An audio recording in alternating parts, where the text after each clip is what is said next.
हिमाचल प्रदेश के अंदर जब से कांग्रेस पार्टी की सरकार आई है, भारतीय जनता पार्टी हमेशा दो मुद्दों को उठाती रही है।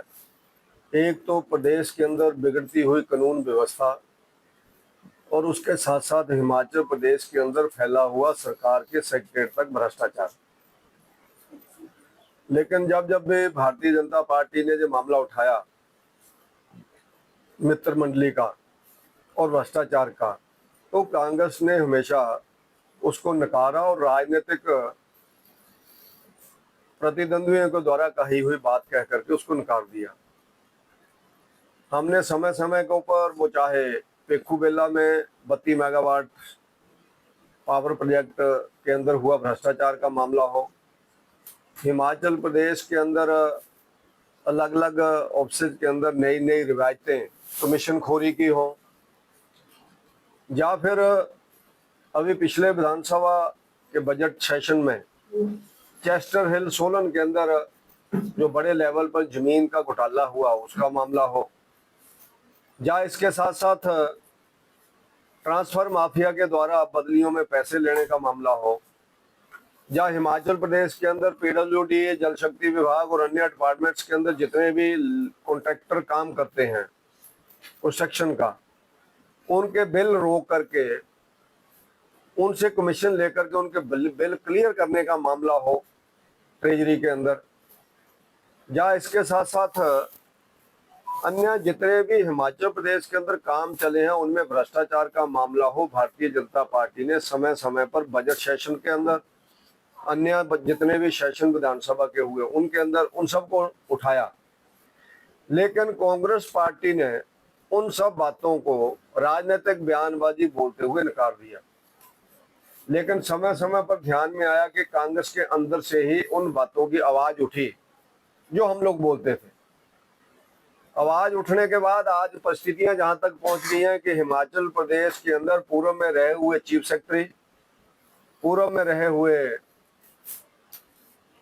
फाइनेंस सेक्रेटरी या वर्तमान चीफ सेक्रेटरी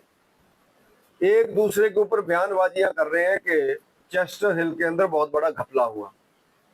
ऐसा ही ध्यान में आया था पेखूबेला पावर प्रोजेक्ट, सौर ऊर्जा का जो प्रोजेक्ट था, उसमें लगभग 100 करोड़ रुपए का जो घपला हुआ था। जब बिमल नेगी जी ने उनकी आकस्मिक मौत हुई उस समय वो मामला उभरा। उससे पहले भी हम लोग बोलते रहे कि वहां के जो एमडी हैं, वहां के जो डायरेक्टर हैं, वो दबाव डाल करके झूठे बिल बना करके उनसे पेमेंट करने का दबाव डालते थे बिमल नेगी जी को, तो किसी ने बात को सुना नहीं। लेकिन अब प्रदेश के वरिष्ठ अधिकारी रहे हुए लोग बोल रहे हैं कि किस तरह से चेस्टर हिल के अंदर जो रिपोर्ट आई छोटे लेवल पे, वो चाहे कमिश्नर सोलन की थी चाहे एसडीएम सोलन की थी, उस रिपोर्ट के अगेंस्ट सेक्रेटरीट के अंदर बैठे हुए अधिकारियों ने उसको बदलाव किया, उसके ऊपर कार्रवाई करने से रोका गया और अपने अधिकारों का दुरुपयोग करते हुए वहां की जो परिस्थितियां थी उसके हिसाब से उसको पास किया गया। ये सारी बातें हिमाचल गवर्नमेंट के सामने हम लोगों ने लाई और आज अधिकारी खुद ला रहे हैं। वो चाहे श्रीकांत बाल्दी जी का बयान हो, चाहे अभी अभी चीफ सेक्रेटरी रहे गुप्ता जी के बयान हो, आपसी क्रॉस उनके बयान हो, इन सब बातों से ध्यान में आता है कि चरम सीमा तक भ्रष्टाचार फैल गया है। और अब तो हद हो गई है जब कांग्रेस पार्टी के ही 3 बार के रहे हुए विधायक, चीफ पार्लियामेंट्री सेक्रेटरी और वर्तमान के प्रदेश के उपाध्यक्ष, जिनको कल ही हटाया गया,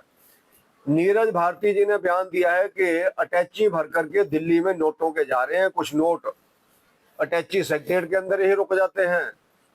और कुछ नोट दिल्ली के अंदर अपने आकाओं को दिए जाते हैं। ये भारतीय जनता पार्टी समय समय पर उठाती रही भ्रष्टाचार। आज हिमाचल प्रदेश कंगाल इसलिए हो गया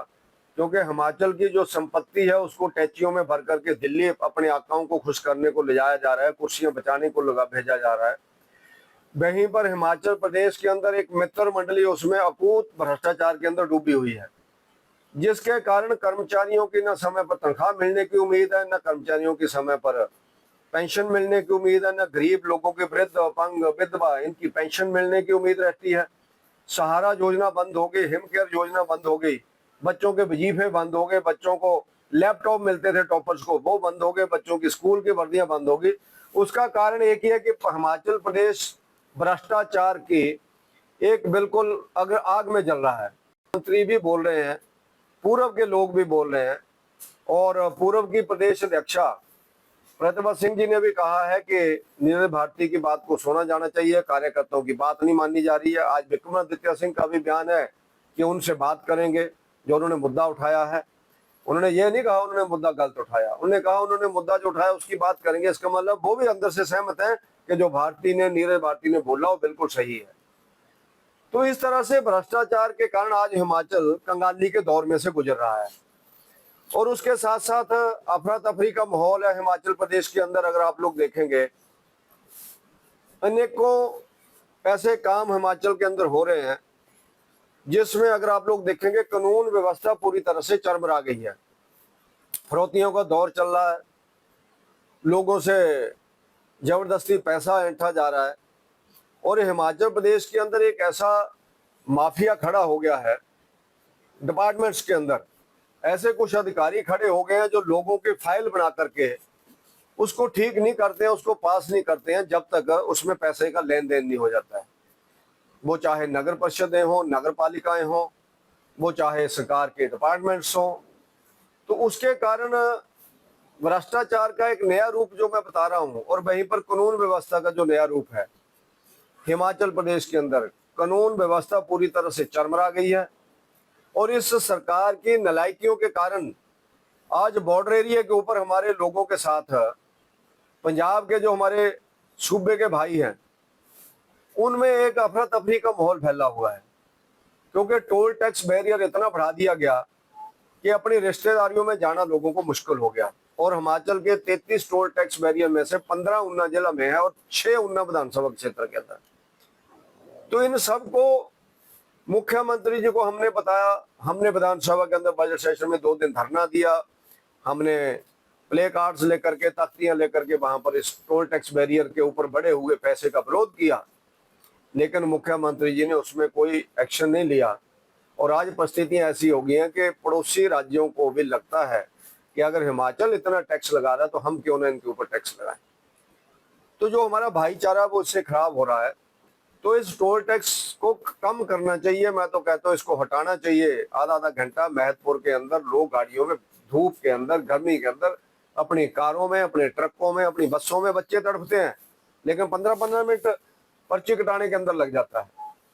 तो उसके कारण मेरा ऐसा प्रदेश सरकार से आग्रह है कि आप भ्रष्टाचार के ऊपर लगाम लगाएं, हिमाचल प्रदेश में फैले हुई कानून व्यवस्था जो बिगड़ गई है उसको ठीक करें, और जो टोल टैक्स बैरियर का मामला है इसको बिल्कुल सीरियसली लें, सिंसियरली इसके ऊपर काम करें। मुख्यमंत्री जी कैबिनेट की मीटिंगों के अंदर वो बिल्कुल ऐसी फालतू की बातें करते हैं जिसका कोई औचित्य नहीं है। इन मुद्दों के ऊपर कैबिनेट मीटिंग के अंदर भी कोई चर्चा नहीं हुई है। तो इसलिए मैं आपके माध्यम से प्रदेश की जनता के ध्यान में लाना चाहता हूं कि जो सरकार पूरी तरह से भ्रष्टाचार में डूब गई है, अखंड भ्रष्टाचार में डूबी हुई सरकार, निकम्मा कानून व्यवस्था और उसके साथ साथ बिगड़ते हुए पड़ोसी राज्यों के साथ हमारे संबंध, ये शायद ये दर्शाते हैं कि हिमाचल की सरकार पूरी तरह से फेल है, सतर्क नहीं है, जागरूक नहीं है और जनता के हितों की रक्षा नहीं कर रही है। तो इसलिए इस भ्रष्टाचार के विरोध में प्रदेश की जनता ने ग्राम पंचायतों, नगर परिषदों, नगर निगमों, बीडीसी और जिला परिषद के इलेक्शन में पूरा सबक भी कांग्रेस को सिखाया है। ऊना जिला के अंदर पूरा सुपड़ा साफ इनका हो गया सब चुनावों के अंदर, और आने वाले चुनावों के अंदर हिमाचल प्रदेश की विधानसभा के चुनावों के अंदर कांग्रेस का वो दुर्गति होगी जो आज तक कभी नहीं हुई है। तो उसके नाते मेरा प्रदेश की जनता से भी आग्रह रहेगा कि आप हमेशा भारतीय जनता पार्टी का साथ देते रहें। इस भ्रष्टाचार के विरोध में नौजवान साथी खड़े हों, माताएं बहनें बुजुर्ग खड़े हों, और आने वाले समय में इस कांग्रेस को धक्काशाही करने से तभी रोका जा सकता है जब इनके ऊपर राजनीतिक हम लोग दबाव बनाएंगे। तो उस राजनीतिक दबाव का एक ही आधार है कि हम सब लोग भारतीय जनता पार्टी के साथ चलें, वो चाहे कर्मचारी हैं, चाहे रिटायर्ड कर्मचारी हैं, चाहे हिमाचल की युवा शक्ति है जो बेरोजगार खड़ी है, चाहे हिमाचल प्रदेश के अंदर महिलाएं हैं जिनको 1500 रुपए का वायदा किया गया था, चाहे किसान है उनका वायदा किया गया था। ऐसे अनेकों मामले हैं जिन मामलों को लेकर के पूरी जनता भाजपा के साथ खड़ी हो और हम लोग इस सरकार को उखाड़ फेंकने के लिए लगे, ताकि हिमाचल को भ्रष्टाचार से मुक्त किया जाए, गुंडागर्दी से मुक्त किया जाए, माफियाओं से मुक्त किया जाए, और हिमाचल प्रदेश को फिर से तेज गति से विकास की ओर बढ़ाया जाए। धन्यवाद।